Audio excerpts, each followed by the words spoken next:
মশলায় এত স্বাদ যে বিশ্বাসই হয় না। তো আমি শিখে নিই মার কাছে কীভাবে বানাইছে রেসিপিটা। সব থেকে প্রথমে পটলগুলোকে এইভাবে করে সুন্দর করে কাটে রাখছে মা। তারপরে হালকা লবণ অল্প হলুদ মিক্স করে রাখলো। তেল গরম হওয়ার পর সব থেকে প্রথমে পটলগুলোকে ভাজবে। মা মোটামুটি হাফ কেজির মতো পটল ইউজ করছে।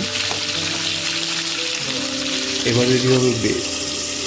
এখানে 2 চামচের মতো মগজদানা আছে, 1 চামচ জিরা, 4-5টা কাঁচা লঙ্কা, অল্প আদা কুচি, একটা টমেটো। এটা পেস্ট করলে এরকম হবে দেখতে।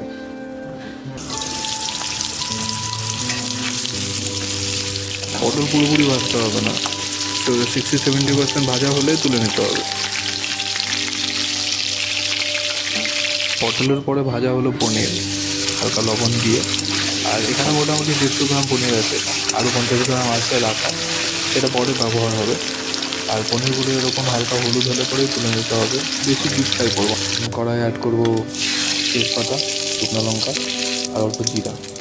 তখন যে পেস্টটা বানায় রাখছিল মা, এখন এই পেস্টটা অ্যাড করার সময় চলে আসছে। হালকা মিক্স করে অ্যাড করে দেবো জল, অল্প লবণ আর অল্প হলুদ।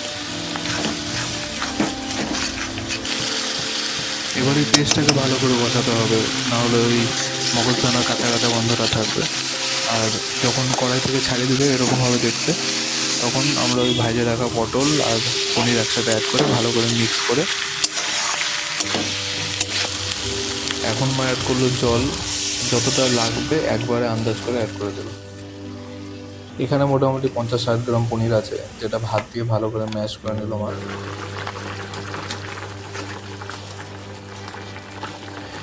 এবার ভালো করে বয়েল হওয়ার পর মা ওই ম্যাশ করে রাখা পনির অ্যাড করলো। এখন আর তেমন ওই নাড়াঘাটার দরকার নেই, আর আস্তে আস্তে হবে, নিজের থেকেই হবে।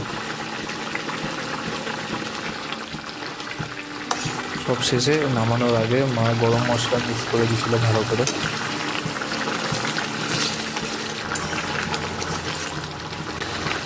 আর এভাবেই আমাদের সিম্পল আর টেস্টি রেসিপিটা রেডি। তোমরা ট্রাই করে দেখো কেমন লাগে তোমাদের।